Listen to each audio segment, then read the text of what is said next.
চলুন ফিরে যাই আমাদের আজকের অতিথি কলকাতায় বাংলাদেশের উপ হাই কমিশনের প্রেস সচিব তারিক চয়নের কাছে। আবারও চলে এলাম তারিক ভাই। বাংলাদেশের জীবন এবং ওপার বাংলার জীবন খানিক মানে ভিন্নতা তো অবশ্যই আছে। কেমন লাগছে ওপার বাংলার জীবন? আমি কলকাতায় গিয়েছি ফেব্রুয়ারি মাসে, তো 6 মাস হলো, 6 মাসের কিছু বেশি হলো যে গিয়েছি। যদিও আমরা বলি যে আসলে ভাষা, সংস্কৃতি, সাহিত্য, ঐতিহ্য, তারপর ভৌগোলিক অবস্থান যদি বলেন, সব কিছুই মোটামুটি অনেকটাই মিল আছে আমাদের, অনেকটাই সাদৃশ্য যদি বলেন অনেকটাই মিল আছে, কিন্তু কিছু বৈসাদৃশ্য তো থাকেই, তাই না? যাই হোক একটা ভিন্ন দেশ, তো সেই হিসাবে কিছুটা পার্থক্য আছে, তবে সবকিছু মিলিয়ে বলা যায় যে মিলের পরিমাণই বেশি। সম্প্রতি আপনি যেই সম্মাননা জিতেছেন তার নাম হলো মৈত্রী সম্মাননা। তার আগে আপনি সেরা বাঙালি পুরস্কার আমি সেটা পেয়েছিলাম একদমই শুরুতে। আমি ফেব্রুয়ারিতে গিয়েছি যেমনটি বলছিলাম, এবং এপ্রিলে আমি যাওয়ার 2 মাস পরই, মানে কলকাতায় আমি যাওয়ার 2 মাস পরেই সেরা বাঙালি পুরস্কারটা পেয়েছিলাম, এবং সেটা আমাকে দিয়েছিল কলকাতার মধ্যমগ্রামে নজরুল শতবার্ষিকী সদনে আন্তর্জাতিক সাহিত্য সমন্বয় কেন্দ্র, তারা দিয়েছিল আমাকে এই পুরস্কারটা। আমি যতটুকু জানি সেখানটায় আরো অনেকজনকেই পুরস্কার দেওয়া হয়েছে, এবং তার মধ্যে শুধুমাত্র আপনি একজন বাঙালি ছিলেন, বাংলাদেশি। হ্যাঁ, সেখানে শিল্প, সাহিত্য, সংস্কৃতি, সমাজে অবদান, এরকম বিভিন্ন ক্ষেত্রে 10 জনকে পুরস্কার দেওয়া হয়েছে, এবং আমার জানা মতে আমি একমাত্র বাংলাদেশি যে পুরস্কারটা পেয়েছি। সাংবাদিকতায় কত বছর ধরে আছেন? আমরা আপনাকে দেখি নিয়মিত, হিসেবটা আসলে আপনার কাছে একটু জানতে চাই যে কত বছর হলো। হিসেবটা আপনি যদি বলেন, আমার জন্ম কুমিল্লাতে, তো আমি 2004 সালে ঢাকা ইউনিভার্সিটিতে ভর্তি হই, তারপর 4 সালে আমি অনার্স মাস্টার্স, যদি স্নাতকোত্তর বলেন 2010-এ আমার সব শেষ হয়েছে। তো 10 থেকে কিছুটা বিরতি আমার ছিল, 11-12 থেকে আমি জনকণ্ঠে ছিলাম, দৈনিক জনকণ্ঠে কাজ করেছি, বিনোদনে ছিলাম। জনকণ্ঠ থেকে তারপর আমি এখানে বাংলা বিষয় নিয়েই কাজ করেছি। 800 লাল গোলাপ, আপনি নাম শুনেছেন? 800 লাল গোলাপের, লাল গোলাপ তো আমাদের সবার কাছে ভীষণ জনপ্রিয় একটি অনুষ্ঠানের নাম। হ্যাঁ, তো আমি সাংবাদিক শফিক রহমান, বরেণ্য সাংবাদিক শফিক রহমান, তার সাথে দীর্ঘদিন কাজ করেছি। তো তার যতগুলো প্রোগ্রাম ছিল, অনুষ্ঠান ছিল বা পত্রিকা ছিল, সবগুলোতেই মোটামুটি আমার কাজ করা হয়েছে। বাংলা ভিশনে তো আমি রিসার্চ টিমে ছিলাম 800 লাল গোলাপে, পাশাপাশি ওনার ম্যাগাজিন ছিল, আপনারা জানেন, মৌচাকের ঢিল, সেটিও খুব জনপ্রিয় ছিল। তো সেখানটায়ও আমার অবদান রাখার সুযোগ হয়েছিল। এরপর আপনারা জানেন যে একটি দুর্ভাগ্যবশত একটি কারণে তাকে কারাগারে প্রেরণ করা হয়। তারপর উনি বেশ কিছুদিন কারাগারে ছিলেন, 4 মাস, 4.5 মাস। তো সে সময়টায় একটা আসলে শূন্যতা কাজ করেছিল, তাই না? দীর্ঘদিন কাজ করেছি একটি অনুষ্ঠানে, এবং যার সাথে কাজ করেছি তিনি কারাগারে। তো বিষয়টা বুঝতেই পারছেন যে একটা খুব বাজে অবস্থা গিয়েছিল আমার ব্যক্তিগত জীবনেও এবং পেশাগত জীবনেও। তো এরপর আমি দৈনিক কালের কণ্ঠেও ছিলাম কিছুদিন। দৈনিক কালের কণ্ঠের একটা ইংরেজি ভার্সান ছিল তখন, সেটাতেও কাজ করেছি। সেটাই কাজ করার পর এরপর তো করোনা কাল আসলো। তো আমি আগে থেকেই মানব জমিনে লিখতাম, দৈনিক মানব জমিনে লিখতাম অ্যাজ এ কলামিস্ট হিসেবে। তারপর আমি করোনাকাল থেকে পুরোদস্তুর মানব জমিনের সাংবাদিক হিসেবে কাজ করা শুরু করি, বা তার আগে থেকেও 2019 থেকে আপনি বলতে পারেন। 2019 থেকে আমি এই দায়িত্ব পাওয়ার আগ পর্যন্ত দৈনিক মানব জমিনেই ছিলাম।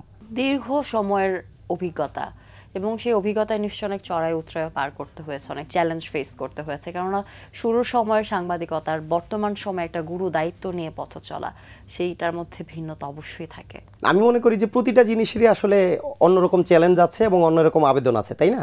যেমন একটা দায়িত্বে গেছি, আপনি যেমনটি বলেছিলেন, খুব সুন্দরভাবে আপনি বলেছেন যে নতুন একটা জায়গায় গিয়েছি, হয়তো আমি থিতু হতে চাইনি, কিন্তু ভিন্ন একটা জায়গায় গিয়েছি, ভিন্ন একটা কর্মপরিবেশ, ভিন্ন একটা জগৎ। এখানে যেমন চ্যালেঞ্জ আছে, আবার নতুন কিছু সৃষ্টির সুযোগও আছে, নতুন কিছু অবদান রাখার সুযোগও তৈরি হয়েছে। তো সেই দিক থেকে আমি মনে করি যে হ্যাঁ, নিজেকে নতুনভাবে আবিষ্কার করার, গড়ে নেবার, বা দেশের জন্য কোনো অবদান রাখার, যেহেতু দেশকে আমি প্রতিনিধিত্ব করছি ভিন্ন একটা দেশে, ভিন্ন একটা জায়গা বা ভিন্ন একটা অঞ্চলে, তো সেই হিসেবে ভালো লাগছে, যে এই দায়িত্ব পেয়ে ভালো লাগছে। যখন আগে সাংবাদিকতা শুরু করেছিলেন, সেই সময় কি স্বপ্ন দেখতেন যে একদিন এরকম একটা গুরু দায়িত্ব আপনার কাঁধে আসবে, আপনি বীর দর্পে সেটা গ্রহণ করে দেশ ছেড়ে আরেক দেশে পাড়ি জমাবেন? না, সত্যি বলতে এ ধরনের কোনো, মানে আমার এই নিয়োগ হওয়ার পর, আমি গত বছর নিয়োগ পেয়েছি, গত বছরের নভেম্বরে। তো এর আগ পর্যন্ত আমি আসলে জানতামও না বা ভাবতামও না কোনোটাই, স্বপ্ন দেখা তো দূরের কথা, কারণ আমি সবসময় কাজই করে গেছি। আমি চিন্তা করেছি যে আমি কাজ করে যাচ্ছি, সাংবাদিকতা করে যাচ্ছি, পাশাপাশি আমি কলাম লিখতাম, কলামিস্ট হিসেবে অনেক কাজ করেছি, অনেক কলাম লিখেছি বিভিন্ন ইস্যুতে, সমসাময়িক ইস্যু বলুন বা রাজনৈতিক ইস্যু বলুন বা আন্তর্জাতিক ইস্যু বলুন। এছাড়া বিভিন্ন বিশ্লেষণ আমি করতাম, বিবিধ সংবাদ বিশ্লেষণ। তো সেগুলো যখন করতাম আসলে ওই বিষয়টা নিয়েই কাজ করতাম, যে আমি সাংবাদিকতা করছি, আমি সাংবাদিক। কি ভাবতেন, কি হতে চাইতেন? বড় হয়ে তো সবাই অনেক কিছু হতে চায়, বড় হওয়ার মাঝপথে এসে আরো বড় হয়ে কি হতে চাইতেন? আমি আসলে বড় কিছু হতে কখনোই চাইনি, তবে ভালো কিছু করতে চাইতাম। চিন্তা করতাম যে প্রতিটা রিপোর্ট যখন আমি করতাম বা প্রতিটা কলাম যখন আমি লিখতাম, আমি চিন্তা করতাম যে এই রিপোর্টটা যেন খুব ভালো হয়, এই রিপোর্টটা যেন বস্তুনিষ্ঠ হয়, রিপোর্টটাতে যেন কোনো গুজব না থাকে, কোনো অপপ্রচার না থাকে, সেই জিনিসটাই আমার মাথায় থাকতো, যেন জিনিসটা পরিপূর্ণ হয়। আপনি একজন সাংবাদিক এবং সেই সাথে আপনি সংস্কৃতি, শিল্প, সাহিত্যের জগতে প্রতিনিয়ত বিচরণ করছেন। আপনার কাছে একটু জানতে চাই যে বাংলাদেশের পরিবর্তিত পরিস্থিতিতে 5 আগস্টে কিন্তু আমাদের রাজনৈতিক পট পরিবর্তন হয়েছে, ছাত্র জনতার গণ অভ্যুত্থান হয়েছে। অবশ্যই বাংলাদেশ অনেকভাবে এগিয়ে যাচ্ছিল, অনেকভাবে আসলে থেমে থাকছিল, তবে এটিও তো ঠিক যে শিল্প, সাহিত্য, সংস্কৃতির জায়গাটা আমরা অনেকখানি নিজেদের অবস্থার পরিবর্তন করতে পেরেছি। কিন্তু 5 আগস্টের পরে এই মুহূর্তে বাংলাদেশের শিল্প, সাহিত্য, সংস্কৃতির চর্চায় আমরা ঠিক কোন অবস্থানে আছে আপনার কি মনে হয়? জীবনে উত্থান পতন, তাই না? এগুলো আমাদের প্রত্যেকের ব্যক্তি জীবনে যেমন থাকে তেমনি একইভাবে অনেকগুলো ব্যক্তিকে নিয়েই তো একটা দেশ, তাই না? আমরা তো অনেকগুলো নাগরিককে নিয়েই একটা দেশ বা একটা রাষ্ট্র বা একটা সরকার যদি বলেন। তো ব্যক্তিগত জীবনে যেমন উত্থান পতন থাকে, তেমন রাষ্ট্রীয় জীবন, সরকার বলেন, সব কিছুতেই উত্থান এবং পতন থাকে, প্রতিষ্ঠানগুলিতেও থাকে। তো তেমনি একইভাবে শিল্প, সংস্কৃতি, সাহিত্য কোনো কিছু তো মানুষকে বাদ দিয়ে নয়, তাই না? সব কিছুই তো বিমূর্ত, কিন্তু মানুষকে নিয়েই কিন্তু আমরা মূর্ত হই, তাই না? সব কিছু। তো আমি মনে করি যে উত্থান পতন এরকম থাকবেই, কিছু চ্যালেঞ্জ আছে। এবং আপনারা জান যে বিগত একটা ফ্যাসিস্ট সরকার ছিল, দীর্ঘদিন ছিল তারা, তাই না? অনেকটা সময় ছিল, 1.5 দশক বা 1.5 দশকের বেশি সময় যদি আমরা বলি। তো এই সময়টাতে তো শিল্প, সংস্কৃতি বলুন আর অন্য যা কিছুই বলুন, সব কিছুরই প্রতিষ্ঠানগুলো ধ্বংসপ্রাপ্ত হয়েছে, বা চাটুকার যদি বলেন বা স্বজনপ্রীতি বলেন, এগুলোই প্রাধান্য পেয়েছে। তো এগুলো শুধু শিল্প, সংস্কৃতি, সাহিত্যই নয়, যতগুলো প্রতিষ্ঠান ছিল, গণতান্ত্রিক প্রতিষ্ঠানগুলোর কথা আমরা বলি, এই প্রতিষ্ঠানগুলোকে পর্যন্ত নষ্ট করেছে, ক্ষতিগ্রস্ত করেছে।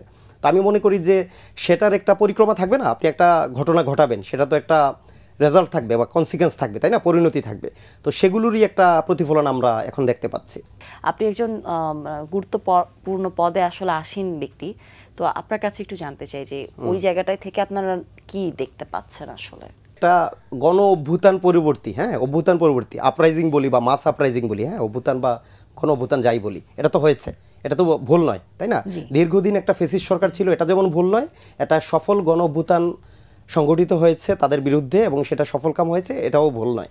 তো এটার পরবর্তীতে একটা জ্বালা থাকবে। যেমন আমি ঢাকা ভার্সিটিতে যখন পড়তাম, রোকেয়া হলের আপনার দেয়ালে আমার মনে পড়ছে আরও 15-16 বছর আগে, আরও বেশি হবে, 20 বছর আগে, একটা লাইন লেখা ছিল, একটা স্লোগান, কোনো এক বাম সংগঠনের সম্ভবত, যে বিপ্লব ধ্বংসের তাণ্ডব লীলা নয়, সৃষ্টির প্রসব বেদনা মাত্র।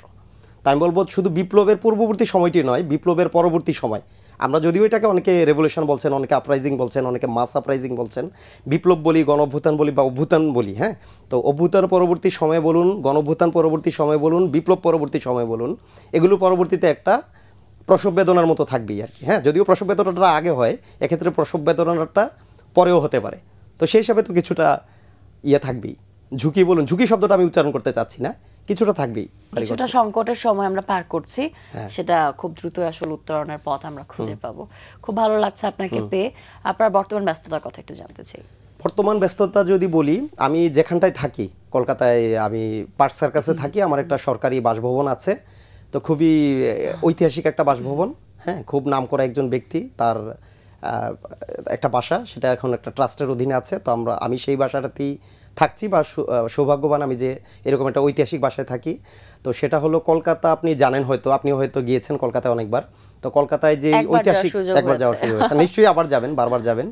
তো কলকাতায় কিছু আপনার সরকার ঘোষিত বা প্রাদেশিক সরকার ঘোষিত, তাদের তো রাজ্য আছে, তাই না? রাজ্য সরকার ঘোষিত কিছু হেরিটেজ বিল্ডিং আছে, যেই ভবনগুলো তারা মনে করে যে গুরুত্বপূর্ণ বা সংস্কার করা উচিত নয়, যেমন আছে তেমনই থাকা উচিত, সংরক্ষণ করা উচিত, সংস্কার নয়, সেই ভবনগুলোকে তারা হেরিটেজ বিল্ডিং বলে।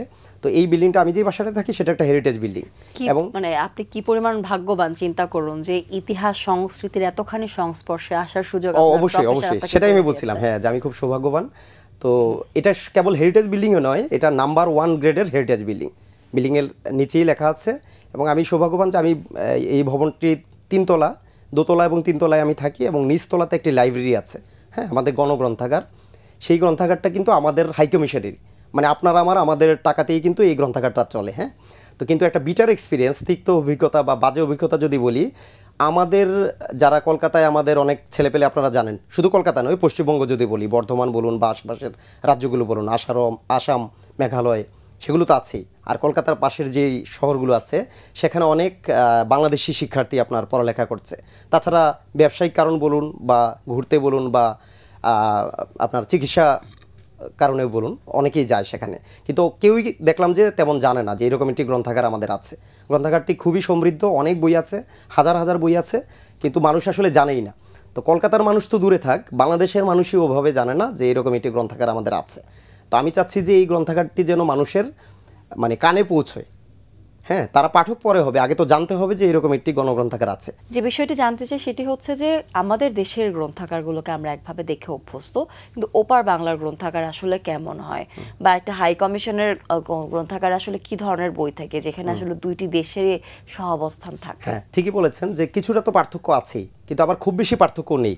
কারণ গ্রন্থাগারটি যদিও ভিন্ন একটি দেশে অবস্থিত, কিন্তু যেমনটি বলছিলাম যে আমাদেরই কিন্তু গ্রন্থাগারটি কিন্তু বাংলাদেশেরই গ্রন্থাগার। সেখানে লেখা আছে বাংলাদেশ ডেপুটি হাই কমিশনের গ্রন্থাগার, হ্যাঁ, সাইনবোর্ডেও লেখা আছে। তো সেখানে যে কোনো পাঠক এসে বই পড়তে পারেন সকাল থেকে বিকেল পর্যন্ত, শনি এবং রবিবার ব্যতীত। শনি এবং রবিবার ওখানে বন্ধ, তো বাকি 5 দিন সেখানে খোলা থাকে। এবং যারা সাধারণত গবেষণা করেন সেই ধরনের বই প্রচুর আছে। হ্যাঁ, বাংলাদেশ নিয়ে বই, ইংরেজি বই প্রচুর আছে গবেষণা করার, এবং এমন অনেক বই আছে যেগুলো হয়তো আমি জানি না দ্বিতীয়টি আর পাওয়া যাবে কিনা এই ভূখণ্ডে বা অন্য কোথাও, অন্য কোনো দেশে। অনেক বই আছে যে ইউনিক, একেবারেই ইউনিক, হয়তো দ্বিতীয় কোনো কপি নেই। তাছাড়া রবীন্দ্র নজরুল যদি বলেন আপনি, সেখানে তো একটা আবেদন বাংলাদেশেও আছে, কলকাতায়ও আছে, তাই না? নজরুল আমাদের জাতীয় কবি, কিন্তু উনি তো আপনি জানেন যে বর্ধমানে ওনার জন্ম। রবীন্দ্রনাথ তো বিশ্বকবি বলার অপেক্ষাই রাখে না। রবীন্দ্রনাথ এবং নজরুলের প্রচুর বই আছে। তাছাড়া আপনি যদি বলেন কবি এবং কবিতা, হ্যাঁ, কবিদের নিয়ে জীবনী, কবিতার প্রচুর বই আছে কবিতার। একটু জানতে চাই যে বর্তমানে এই লাইব্রেরি গোছানোর কাজ এবং পেশাদার আরো অনেক কার্যক্রম আপনার আছে, সেই সব কিছুর বাইরে আপনার আর ব্যস্ততা কোথায়? আর ব্যস্ততা বলতে হয় যে কিছু মধুর সমস্যা আছেই। হ্যাঁ, সমস্যা বলবো না, তারপর তো বলতেই হয় যে প্রচুর আসলে আমন্ত্রণপত্র পাই। আমার আগে থেকেই প্রচুর বন্ধু ছিল, আমি যেহেতু সাংবাদিকতায় ছিলাম, ওপার বাংলায় বলেন বা ভারতবর্ষে বলেন, আমার প্রচুর বন্ধু ছিল যারা সাহিত্য নিয়ে কাজ করেন বা সংস্কৃতির সাথে যুক্ত আছেন বা মিডিয়ার সাথে যুক্ত আছেন, সেটা প্রেস মিডিয়াই বলুন বা চলচ্চিত্র নাটকই বলুন, তাদের সাথে আগেই বন্ধুত্ব ছিল। আর এখন তো যাওয়ার পর একটা মেলবন্ধন ঘটছেই, তাই না? তো প্রতিনিয়ত দেখা যায় যে আমি প্রচুর আমন্ত্রণপত্র, হ্যাঁ সেটাই, তো প্রচুর আপনার পাই, আমন্ত্রণ এবং নিমন্ত্রণ যাই বলুন, যে নামে ব্যাখ্যা করুন, যে প্রচুর আমন্ত্রণ নিমন্ত্রণ থাকে এবং প্রতিদিনই একাধিক থাকে। বাঙালি মাত্রই অতিথিপরায়ণ, ওপার বাংলা যেহেতু, তারাও তো আসলে অতিথিপরায়ণ, রাইট। হ্যাঁ, তারা খুবই অতিথিপরায়ণ। এবং তাদের একটা জিনিস আমি বলি যেটা ভালো লাগার মানে বিষয়, তাদের যে অনুষ্ঠানগুলোতে আমি যাই বা আমাকে আমন্ত্রণ দেওয়া হয়, দেখলাম যে ছোটোখাটো অনুষ্ঠানেও কিন্তু তারা আড়ম্বরের কোনো ত্রুটি করে না, থাকে না? তারা খুব মানে আনুষ্ঠানিকভাবে জিনিসগুলোকে সাজায়, গোছায়, মানে খুব গোছানো প্রোগ্রাম থাকে। তো বলে না যে কলকাতাকে তো বলে সিটি অফ জয়, তো সেটারও কিছু আসলে মর্মার্থ আমরা খুঁজে পাই আর কি অনুষ্ঠানগুলোতে গেলে। বাংলাদেশ এবং ভারতের পারস্পরিক সংস্কৃতি বন্ধনটাকে শক্ত করবার জন্য বা আরেকটু মজবুত করার জন্য কি ধরনের ইনিশিয়েটিভ নেওয়া হচ্ছে এই মুহূর্তে? সংস্কৃতি কিন্তু মানুষকে বাদ দিয়ে নেওয়া হয়। হ্যাঁ, আমি যখন মাধ্যমিকে পড়তাম সেখানে সংস্কৃতির একটা সংজ্ঞা ছিল। সংস্কৃতি এবং সভ্যতার পার্থক্য করতে গিয়ে সেখানে লেখা ছিল যে সংস্কৃতি হলো আমরা যা সেটাই সংস্কৃতি, আর আমাদের যেটা আছে বা যেটা আমরা ব্যবহার করি সেটা হলো সভ্যতা। তো আমরা যা সেটাই যদি সংস্কৃতি হয়ে থাকে, তা মানুষই কিন্তু সংস্কৃতিকে প্রতিনিধিত্ব করে, তাই না? আমরাই কিন্তু আমাদের দেশকে, আমাদের সংস্কৃতিকে প্রতিনিধিত্ব করি। বিপরীতভাবে কলকাতার মানুষ তাদের সংস্কৃতিকে প্রতিনিধিত্ব করে। তো সেই হিসাবে তো দুই বাংলার সাথে একটা খুব ভালো মেলবন্ধন আছে বা সম্পর্ক আছে। তবে আমি খুব আশাবাদী, আমি মনে করি যে সংস্কৃতির দিক থেকে আমরা অনেকটা মানে বিনিময়ের দিক থেকে ভালো জায়গায় আছি। আমাদেরকে অনেক দূরে নিয়ে যাবে। অনেক ধন্যবাদ আপনাকে আজকে আপনার কর্মব্যস্ত সময় থেকে কিছুটা সময় আমাদের আয়োজনে দেওয়ার জন্য। আপনাকে অনেক ধন্যবাদ, বাংলাভিশনকেও ধন্যবাদ এবং দর্শক শ্রোতাদের ধন্যবাদ জানাচ্ছি। সবাই ভালো থাকবেন। প্রিয় দর্শক, এতক্ষণ কথা হচ্ছিল অতিথির সঙ্গে, এবার সময় হলো বিদায় নেবার। আমাদের অনুষ্ঠান সম্পর্কে আপনার যে কোনো মতামত পরামর্শ জানাতে লিখুন এই ঠিকানায়। প্রযোজক দিন প্রতিদিন, Banglavision, Noor tower, 110 Birottom CR Dutta road, Dhaka 1205, phone 96320303 আমাদের ইমেল অ্যাড্রেস dinprotidin@banglavision.tv। রুশ লেখক লিও টলস্টয়ের একটি উক্তি বলে বিদায় নেব আজ। তিনি বলেছেন, সময় ও ধৈর্যই হচ্ছে সবচেয়ে শক্তিশালী যোদ্ধা। প্রিয় দর্শক, সবাই ভালো থাকুন, সুস্থ সুন্দর থাকুন। আজ 4টা দিন সবার জন্য শুভ ও কল্যাণময় হোক।